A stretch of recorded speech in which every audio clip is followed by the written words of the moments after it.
Super power America बर्फानी कब्रिस्तान बन गया। सिर्फ चंद घंटों में 30 अफराद हलाक, 19,000 परवाजें मनसूख और 10 लाख से जायद घर अंधेरे में डूब गए। न्यूयॉर्क की सड़कों से लाशें मिलने का सिलसिला जारी, जबकि दर्जा हरारत -31 डिग्री तक गिर चुका है। क्या अमेरिका की तारीख का ये सबसे होलनाक तूफान है? वाशिंगटन से न्यू जर्सी तक निज़ाम ज़िंदगी कैसे मफलूज हुआ, जानिए आज की इस खसूसी रिपोर्ट में। खबरें इंतहाई तशवीशनाक हैं। मुख्तलिफ हादसात में अब तक 30 अफराद अपनी जान से हाथ धो बैठे हैं। सबसे ज़्यादा दिल दहला देने वाली खबर न्यूयॉर्क सिटी से आई है, जहां खुले मकामात से 8 अफराद की लाशें मिली हैं।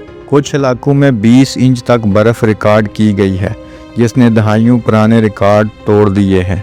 आर्कनसास से लेकर न्यू इंग्लैंड तक 1 फुट से जायद जमी हुई बर्फ ने सड़कों को मौत का जाल बना दिया है। इसकी वजह से तालीमी इदारे और सरकारी दफातर मुकम्मल तौर पर बंद कर दिए गए हैं। अमेरिका की हवाबाजी की तारीख का एक बड़ा बहरान पैदा हो चुका है। अब तक 19,000 परवाजें मनसूख की जा चुकी हैं, जिससे लाखों मुसाफिर एयरपोर्ट्स पर महसूर हैं। वाशिंगटन में वफाकी दफातर को ताले लग चुके हैं, लेकिन सबसे बड़ी मुश्किल वो 10 लाख से ज़ायद अफराद हैं जो इस हड्डियों को पिघला देने वाली सर्दी में बिजली से महरूम हैं। 44 रियासतों के तकरीबन 20 करोड़ लोगों को शदीद तरीन ठंड की वार्निंग दी गई है, जबकि 24 रियासतों में बाकायदा स्टेट ऑफ इमरजेंसी नाफज कर दी गई है। महकमा मौसमियात के मुताबिक ये तो सिर्फ शुरुआत है। कुछ इलाकों में दर्जा हरारत -31 डिग्री सेंटीग्रेड तक गिर गया है, जो इंसानों के लिए जानलेवा साबित हो सकता है। अलर्ट जारी किया गया है कि मशरकी साहली इलाकों को बहुत जल्द एक और ताकतवर बर्फानी तूफान हिट कर सकता है।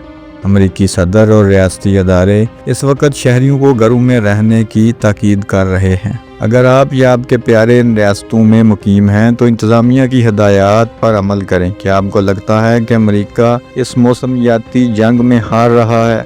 कमेंट में अपनी राय दें और वीडियो को शेयर करें ताकि ज़्यादा से ज़्यादा लोग अलर्ट रह सकें। मज़ीद अपडेट्स के लिए प्राइम रिपोर्ट उर्दू को सब्सक्राइब करना ना भूलें।